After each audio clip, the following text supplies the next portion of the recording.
This is the male reproductive system. Here is the anterior aspect, and laterally, this is the posterior aspect. Regarding this side, here you have the two testes. That's covered by the tunica albuginea. Here you have the epididymis, and this is the spermatic cord. Within it, you have the ductus deferens, and you have the pampinivenous plexus.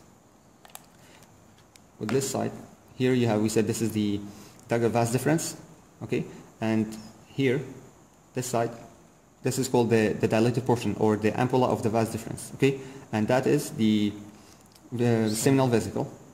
Here is the left ureter that enters the bladder. This is the bladder, okay, and here that's the prostate. We'll talk about that later.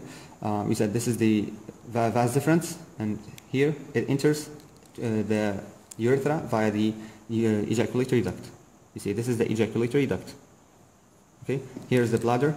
It has a folded mucosa, transitional epithelium, except this area called the trigone, tightly adherent to the underlying structures. Here you have the site of entrance of the left ureter. Yeah, site of entrance of the left ureter. This area between the two sites of entrance are called the interureteric bar or ridge. And here you have the internal urethral orifice. So this is the urethra itself. This is the prostate urethra, membranous, and penile urethra.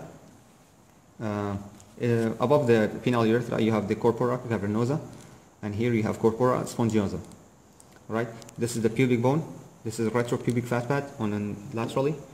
This is the retropubic fat pad. Okay.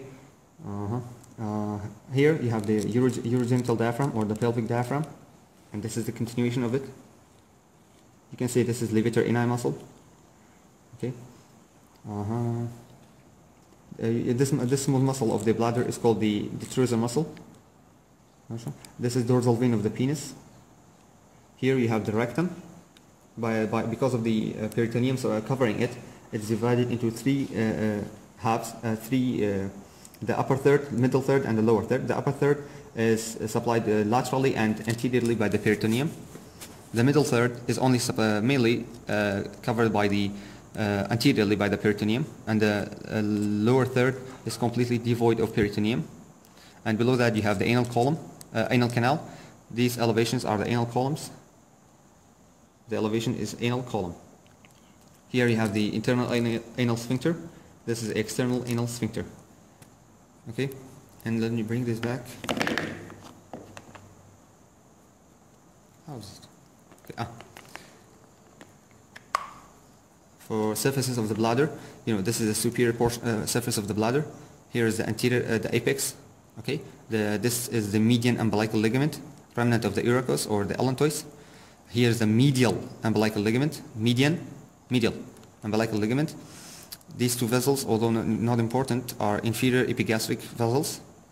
Okay, the surfaces, we said this is apex, superior surface. You have the two. This is the inferolateral surface of the bladder.